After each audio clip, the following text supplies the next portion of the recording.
रामायण में माता सीता के अपहरण और भगवान श्री राम के लंका पर विजय प्राप्त करने के बाद अयोध्या लौटने का उल्लेख मिलता है। लेकिन एक अप्सरा के श्राप के कारण श्री राम को फिर से माता सीता से अलग होना पड़ता है। रामायण में मर्यादा पुरुषोत्तम भगवान श्री राम से जुड़े कई किस्से कहानियां पढ़ने व सुनने को मिलते हैं। भगवान श्री राम ने माता सीता और लक्ष्मण के साथ 14 वर्षों तक वनवास काटा। वनवास के दौरान जब रावण ने सीता का अपहरण कर लिया था, तब प्रभु श्री राम उनकी खोज में लगे थे। उस समय उनकी भेंट हनुमान जी, बाली, सुग्रीव से हुई थी। इस दौरान एक अप्सरा ने भगवान श्री राम को श्राप दिया था।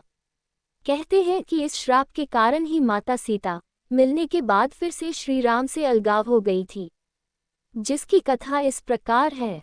श्री राम और सुग्रीव की मित्रता। पंडित इंद्रमणि घनश्याल बताते हैं कि वनवास के समय हनुमान जी ने सुग्रीव का परिचय भगवान श्री राम से कराया था, जिसके बाद दोनों में मित्रता हो गई। सुग्रीव के बड़े भाई बाली को वरदान प्राप्त था कि उससे जो भी लड़ेगा उसका आधा बल उसके अंदर समाहित हो जाएगा। इसके कारण उसने सुग्रीव को राज्य से भगा दिया था। सुग्रीव ने यह बात श्री राम को बताई, जिसके बाद उन्होंने बाली को युद्ध के लिए ललकारा।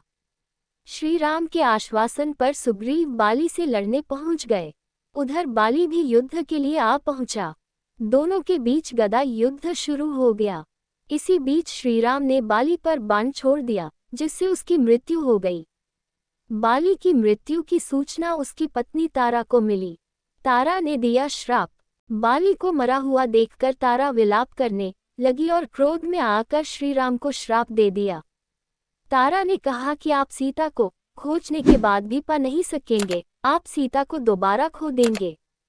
कहते हैं कि तारा के इस श्राप के कारण जब श्री राम लंका पर विजय पाकर माता सीता के साथ अयोध्या पहुंचे, तब कुछ समय बाद ही माता सीता को वापस वन में जाना पड़ता है।